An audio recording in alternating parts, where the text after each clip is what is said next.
Hello, everyone. Coming up here on the Pro Wrestling Show presents the Raw Ring Report. As you see right here, we coming off the heels of Monday Night Raw. Trish Stratus explains her actions and why she did what she did, costing Becky Lynch and leader the tag team championships. Trish Stratus, with the help giving the new tag team champion Liv Morgan and Raquel Rodriguez the tag team gold, but Trish Stratus explains her actions and why she did what she did coming up.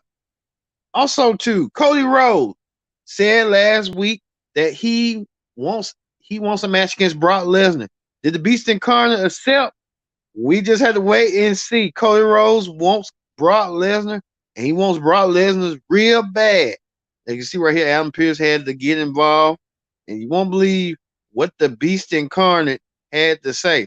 All this and more when the Pro Wrestling Show presents the Raw Ring Report, and it starts right now.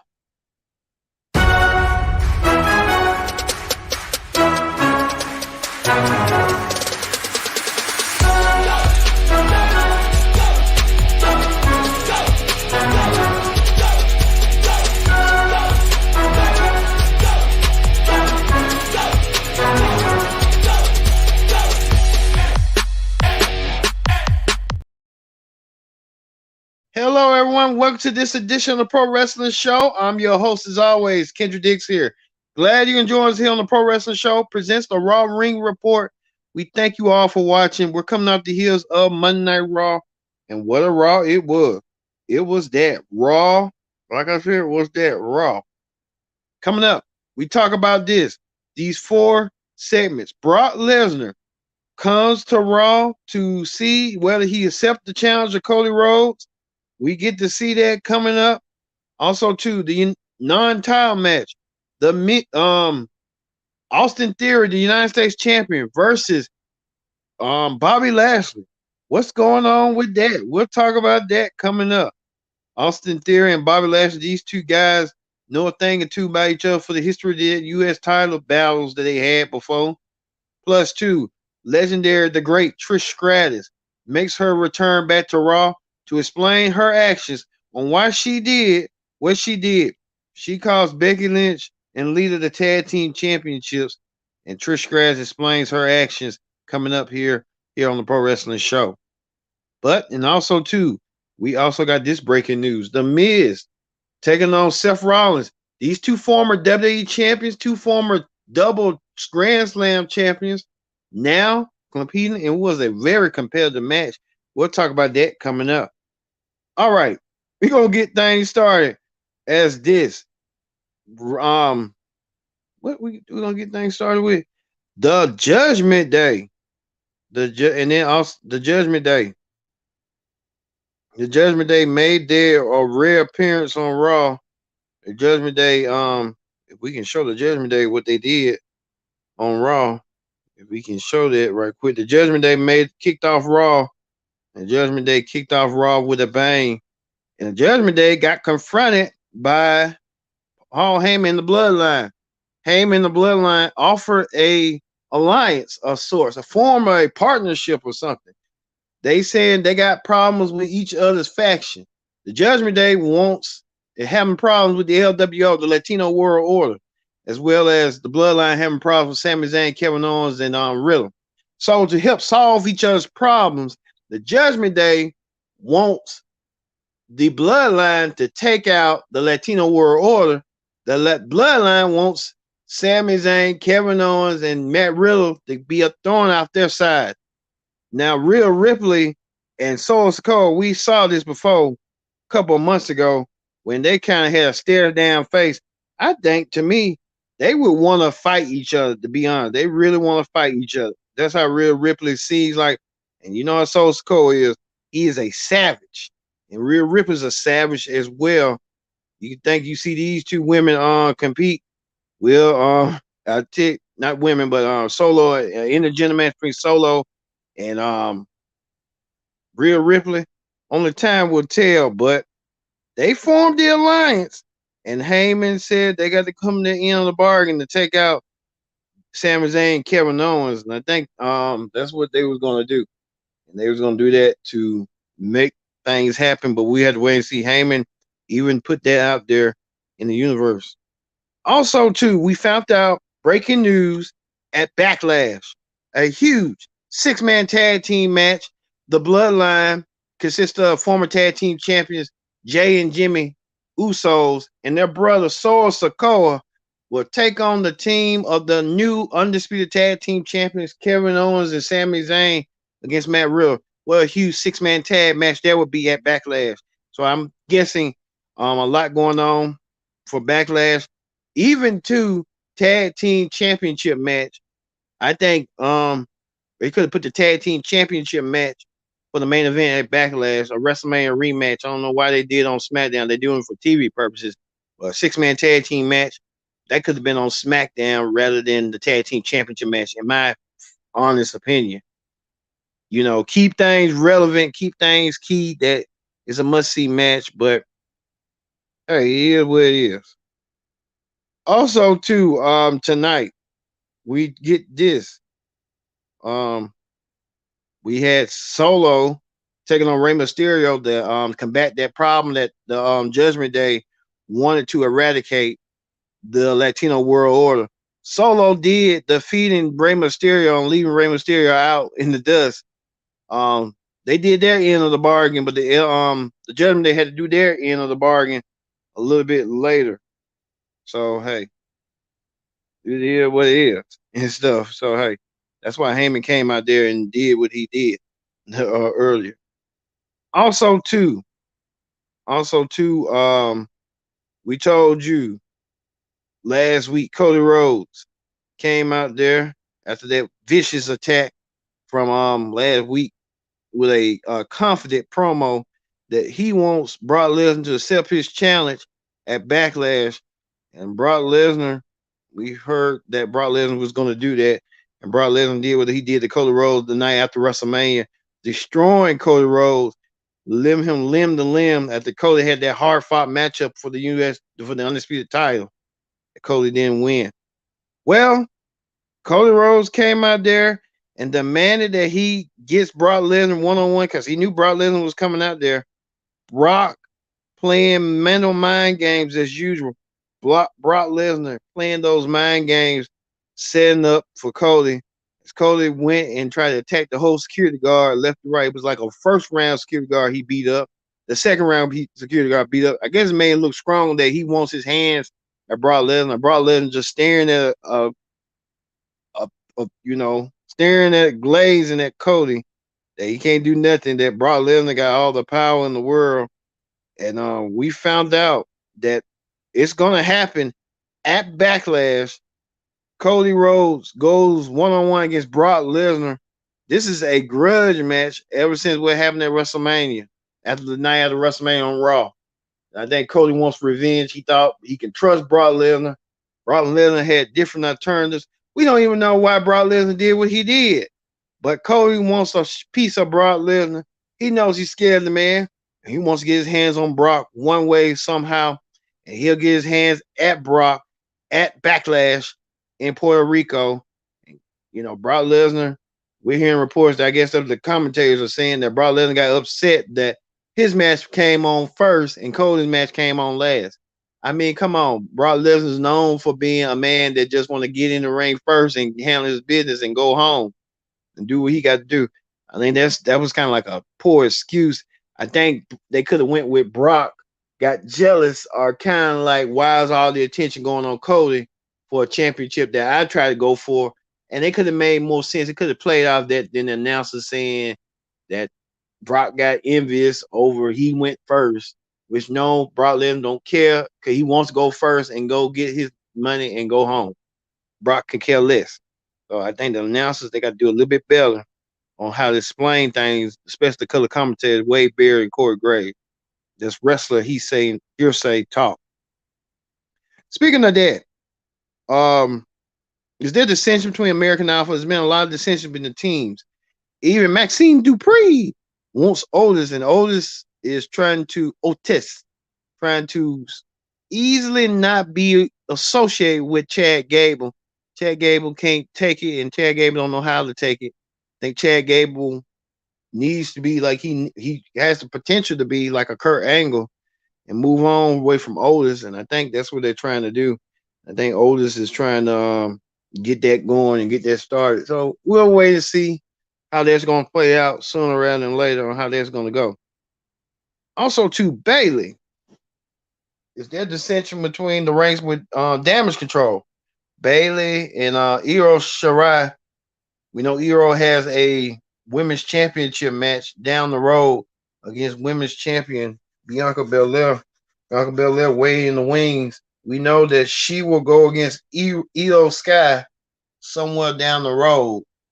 We don't know when that Raw Women's title match will be, but it's going to be exciting to see Bianca Belair coming out of a momentous run as Raw Women's champion for a full year, and Bianca Belair doing so and stuff. Now Bianca won her match over Sky's tag team partner Dakota Kai, pulling her the momentum. So we have to wait and see on how that's going to go.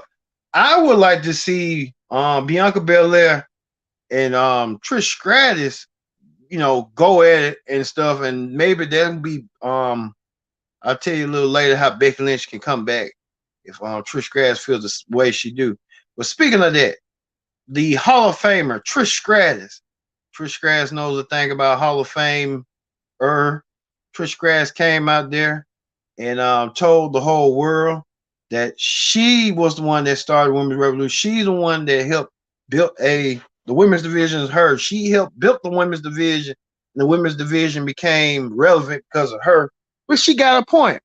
When you think about the years down from 2000, I say when Trish won the women's title late 2001, I say early 2002 to 2006. That's a 4-year reign. So 2002, 2003, 2004, 2005, 2006. That's 4 years. And Trish Stratus left from 2000. She got signed, and then began 2000 to 2006. That's a 6-year run. And then after that, 2011, she became a part timer. Have a match here and there with Alexa Bliss, Charlotte, Mickey James.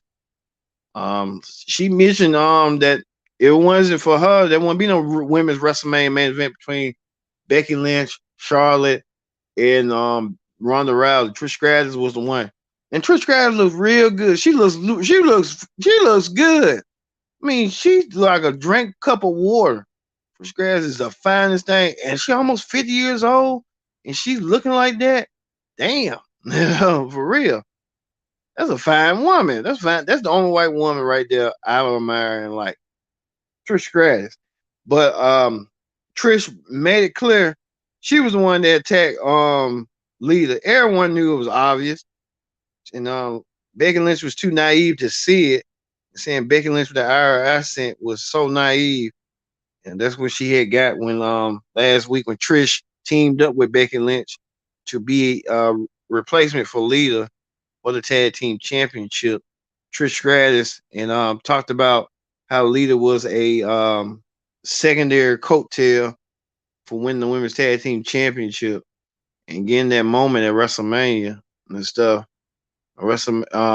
During that WrestleMania match, and they won with the help. But Trish felt like she's no second fiddle. She's no nostalgia act.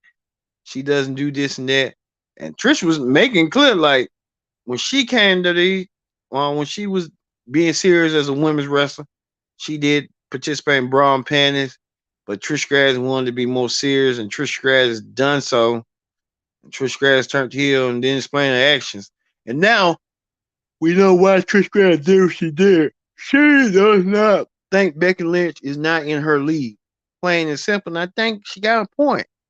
Trish Stratus has been a trailblazer, an icon. Even Becky Lynch sent this cryptic message right here that she won't be coming to Raw tonight. I don't know what's going on with that, but Trish Stratus making it clear, loud and clear, that she's the one who started who's the most prominent female in WWE, which she is, bar none, a 7-time women's champion, Internet Babe of the Year, 20 years ago. So Trish Stratus has a thing or two. I have to say something, WWE. She's one of those pillars, the pillars of the early women's division before the Rivers Evolution. And so I believe from the early 2000s. Trish, Lita, um, name it. But we haven't heard from Lita, so Trish Stratus making it clear that she's here for a reason to eradicate. I could see this how Becky Lynch can come back. Now Trish Stratus may want to go for an 8-time championship. Now she might target Bianca Belair and say, "Hey, I want to be an 8-time record-setting champion or something." An 8-time champion. She go out to Bianca Belair, and she doesn't win, and Becky Lynch makes her return and cause Trish Stratus to lose a women's championship. I could see that. That could be a possibility, but we had to wait and see on that one. So hey, it is what it is. But Trish Stratus explained her actions and why she did what she did. Also, too, Bobby Lashley, Bobby Lashley and Bronson Reed, these two colossus, these two big men beating the hell out of each other. Bobby Lashley was went against what's his name? Austin Theory, the United States champion. Bobby Lashley taking Austin Theory to the limit. But at the end, Bobby Lashley got beat up for his troubles. I think with Lashley, didn't see that coming and stuff.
Upper hand on Bobby Lashley, attacking Bobby, leaving Bobby out of land. I think when Bobby Lashley self realized to himself like, damn, Bronson Reed attacking me.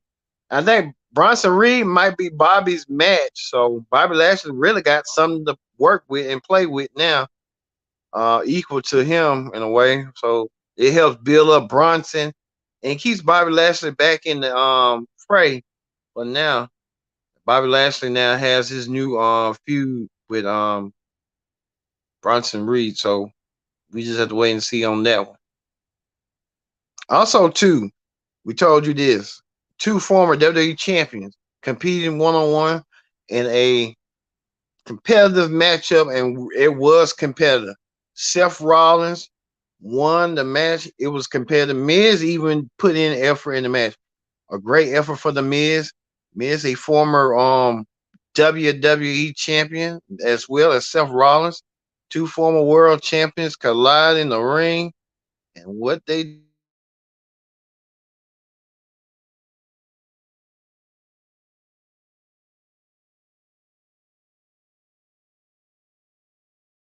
how this is gonna play out eventually. So Seth Rollins getting the win over Miz. And Miz, you can tell right here, it's Miz looking all shocked and confused and bewildered. Who can blame the Miz? Miz put up a fight, but he didn't put up enough fight to win the match over Seth Rollins. Also, too, tag team champions. Sami Zayn and Kevin Owens talking with Riddle about strategy. Kevin Owens doesn't take Riddle too serious, like Riddle likes to play around and joke. Sami Zayn saying, let's hear out Riddle, and he might have some ideas. And once they realized what Riddle was talking about, they really think Riddle wasn't really giving enough effort. But then Riddle showed this impassionate plea that he wants to get his hands on you know who, Solo Sikoa and everybody. He had his hands, he just couldn't beat Solo, plain and simple. Well, you know how that went. Stuff. Well, you know how that went down and stuff. Also, too, women's tag team championships. You know, Sonya Deville and Chelsea Green will be in action for a championship match next week, this Friday on SmackDown when they take on tag team champions Raquel Rodriguez and Liv Morgan. Liv Morgan, Raquel Rodriguez, scaling the challengers for their titles, and they won over Mia Yim and Candice LeRae. Chelsea Green and Liv Morgan. Chelsea Green and Sonya Deville make a formidable tag team, but can they win the women's tag team championship this Friday? We'll tell you all about this Friday on the SmackDown Ring Report. Who won that match? And speaking of that, was a huge another 6-man tag. The Judgment Day taking on what we say this, a huge 6-man tag team match. The Judgment Day consists of Finn Balor, Dominic Mysterio, and Damian Priest taking on the team of Sami Zayn and Kevin Owens, the tag team champions, and Riddle. Match went fast and furious as always, but with Kevin Owens and Riddle, we say that match was competitive at the end, but we know that Riddle got the win over Finn Balor 1, 2, 3. But that wasn't the case. It was a brawl between the 4 teams. Even the referees trying to get involved, and referees couldn't get involved in this one. I think probably down the road it's going to be a huge 8-man tag team match. That's what they're doing. They're trying to utilize these tag team rules, trying to keep them apart, but then keep them separate from their respective rivals. You know, the LWO and Sami Zayn, Kevin Owens, and Riddle form of alliance, as well as the Bloodline. We told you the Bloodline and the Judgment Day formed the alliance. So we're seeing this alliance coming to fruition. We're gonna see this throughout the whole summer. I think we probably see the Judgment Day feuding with the Bloodline down the road. Which one of them gonna get a title shot? Finn? We just have to wait and see on that. But you can tell Paul Heyman even tried to get involved. And you know how Heyman is when he gets involved and stuff like that. It's kind of sneaky, but you got to watch how sneaky Heyman can be. So that is it right there. It was a brawl overall, but like I said, we see the Bloodline, the Usos, the Judgment Day, the Sami Zayn, Kevin Owens, and the LWO all feuding, and the feud continues on throughout next week. So hey, we have to wait and see how that's going to play out down the road. All right, that ends the Raw Ring Report. We move forward to Wrestling Hot Topics. On Wrestling Hot Topics, last night was not somewhat a shocker. I kind of saw it coming. Now we know that Steve Maclin, who really is underrated, he's finally winning the big one. He's now the Impact champion. Steve Maclin finally won the Impact Championship over Kushida. And congratulations to Steve Maclin. Steve Maclin put in a lot of work to get to this point. I think they built him up. Steve Maclin now the Impact champion. Got to see how Steve Maclin is going to do in his reign as the Impact champion.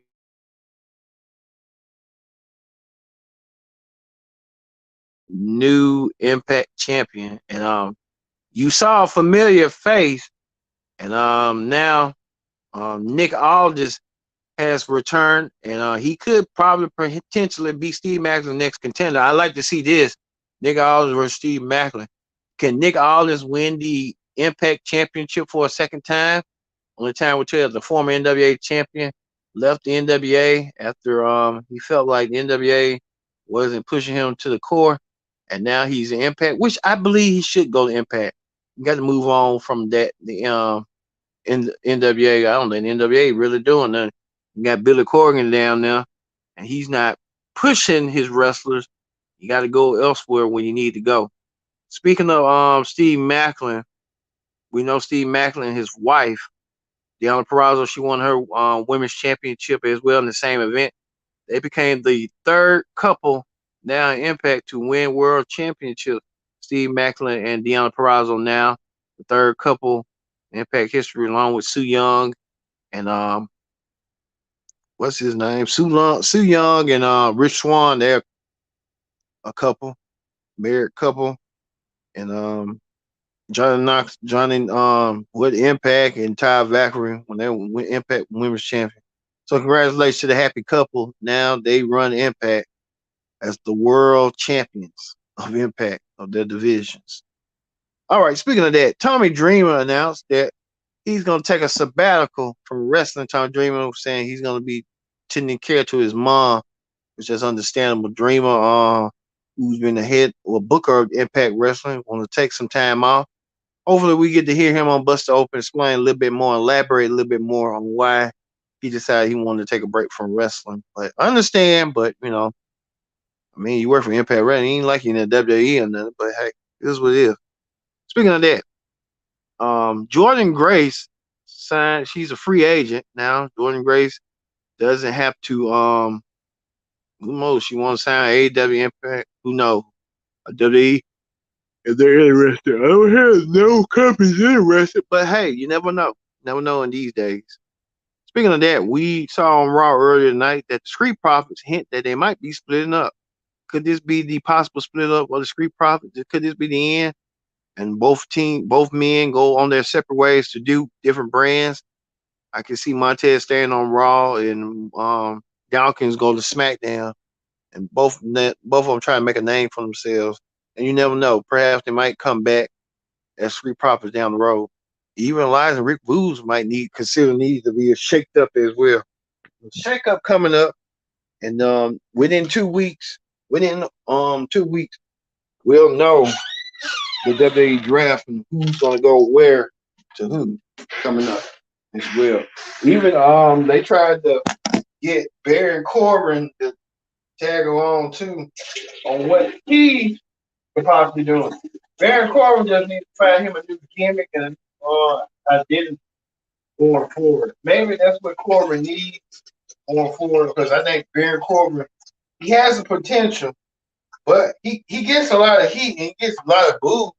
It just ain't playing for him, ain't playing for his style on what he needs to do in order to make it to the next round for him going forward. And I think Corbin is you said one of those little talents that he's really good at what he does, being a heel man, but he just can't find his niche on what he wants to do going forward. I think in Corbin, he was on Raw. That didn't work for him. Stay on Raw and figure out what you need to do, what you need to see, what you want to do.